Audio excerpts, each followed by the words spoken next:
નમસ્કાર, business plus સાથે હું છું ભક્તિ રાજકોટ। ભારતીય શેર બજારમાં સતત ત્રીજા દિવસે ઘટાડા સાથે બંધ આવ્યું છે અને માર્કેટની શરૂઆત ખરાબ રહી હતી। જોકે નીચલા મથાળે થોડી રિકવરી જોવાઈ હતી, તેમ છતાં સેન્સેક્સ અને નિફ્ટી ઘટાડા પર બંધ થયા હતા। સેન્સેક્સ ગગડીને 71,200 પોઈન્ટની નીચે ઉતરી ગયો હતો, જ્યારે નિફ્ટી 21,450ની નજીક બંધ થયો હતો। ભારે વેચવાલીના પગલે એક જ દિવસમાં રોકાણકારોની 64,000 કરોડની મૂડીનું ધોવાણ થયું છે। કારોબારમાં સૌથી વધુ ઘટાડો બેન્કિંગ શેર્સમાં જોવા મળ્યો છે, જ્યારે ફાર્મા કંપનીઓના શેરમાં તેજી તરફી ચાલ રહી છે। જોકે બ્રોડર માર્કેટની ચાલ કેવી રહી હતી અને બીએસઈનો મિડ કેપ અને સ્મોલ કેપ ઇન્ડેક્સમાં ફ્લેટ એન્ડિંગ રહ્યું હતું। કારોબારના અંતે સેન્સેક્સમાં 0.44% અને નિફ્ટીમાં 0.51%નું ઘાબડું નોંધાયું। સેન્સેક્સની જો વાત કરવામાં આવે તો 313.9 પોઈન્ટ ડાઉન રહ્યું હતું સેન્સેક્સ અને 71,186.86 ઉપર બંધ રહ્યું।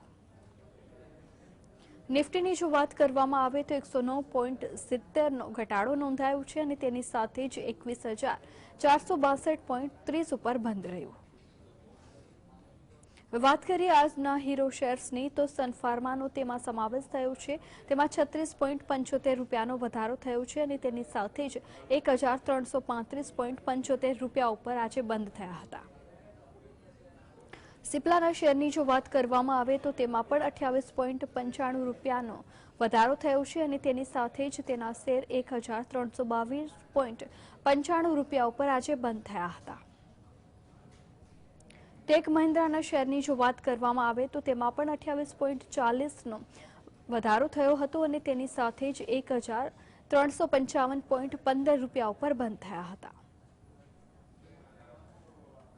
ટાટા મોટર્સના શેરની જો વાત કરવામાં આવે તો તેમાં પણ 13.50 રૂપિયાનો વધારો થયો હતો અને તેની સાથે જ 819.5 ઉપર આજે બંધ થયા છે। એલટી માઇન્ડ્રીના શેરની જો વાત કરવામાં આવે તો તેમાં પણ 672.60 રૂપિયાનો ઘટાડો નોંધાયો છે અને 5,603 ઉપર આજે બંધ રહ્યા છે। એચડીએફસી બેંકના શેરની જો વાત કરવામાં આવે તો તેમાં પણ 51.35 રૂપિયાનો ઘટાડો નોંધાયો છે અને તેની સાથે જ 1,486.15 રૂપિયા ઉપર બંધ થયા હતા। એનટીપીસીના શેરની જો વાત કરવામાં આવે તો તેમાં પણ 10 રૂપિયાનો ઘટાડો થયો હતો અને તેની સાથે જ 299.30 ઉપર બંધ થયા હતા।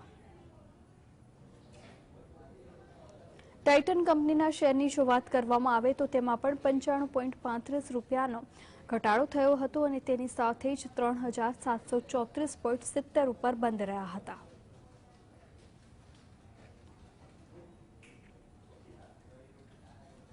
માર્કેટના આજના કારોબાર અંગે ચર્ચા કરવા આપણી સાથે જોડાયા છે ઇન્વેસ્ટ પોઈન્ટના ફાઉન્ડર જયદેવસિંહ ચુડાસમા। જયદેવભાઈ, આપનું સ્વાગત છે।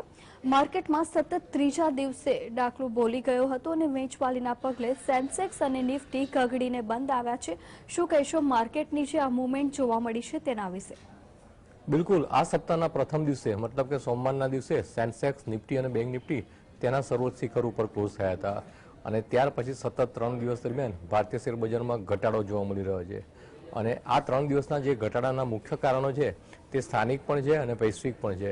સ્થાનિક કારણોમાં જોવા જઈએ તો ભારતની દિગ્ગજ ખાનગી ક્ષેત્રની બેંક એચડીએફસી બેંકનું જે ત્રિમાસિક ગાળાનું પરિણામ આવ્યું તેનાથી માર્કેટ અતિશય નિરાશાજનક થયું હતું।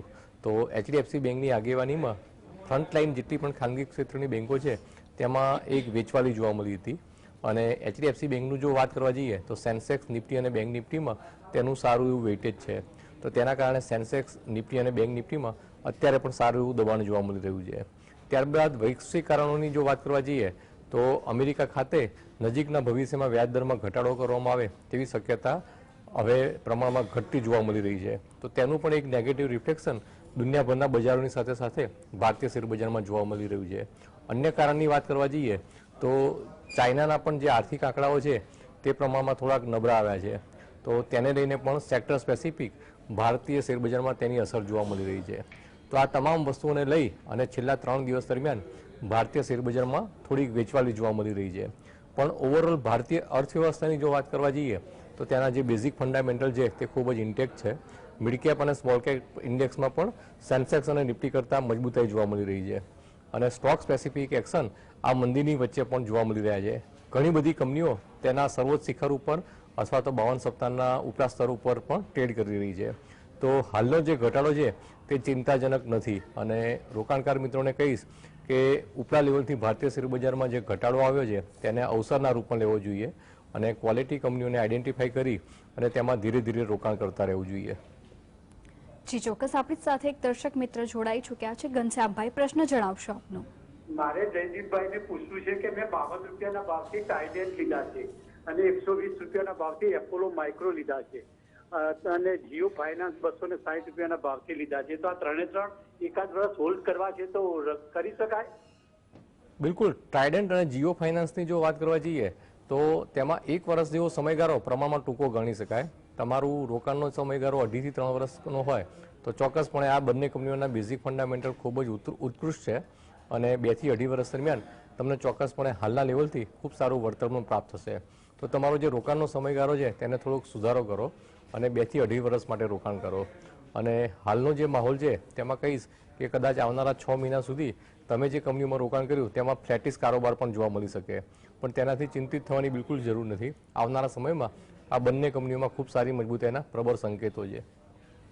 જી ચોક્કસ. અને એક દર્શક મિત્ર ફોન લાઈન ઉપર છે. વર્ષાબેન, આપનો પ્રશ્ન જણાવશો.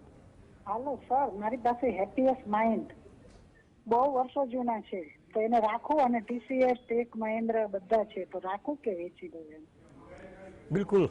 એન્ટાયર આઈટી સેક્ટરની જો વાત કરવા જઈએ તો ઓક્ટોબર 2021માં આઈટી સેક્ટરની કંપનીઓના ભાવ તેના લાઈફ ટાઈમ ઉત્તમ સ્તર ઉપર હતા અને તે પછી તેમાં ક્રમશઃ થોડુંક દબાણ ઊભું થયું અને સતત ઘટાડો પણ જોવા મળ્યો.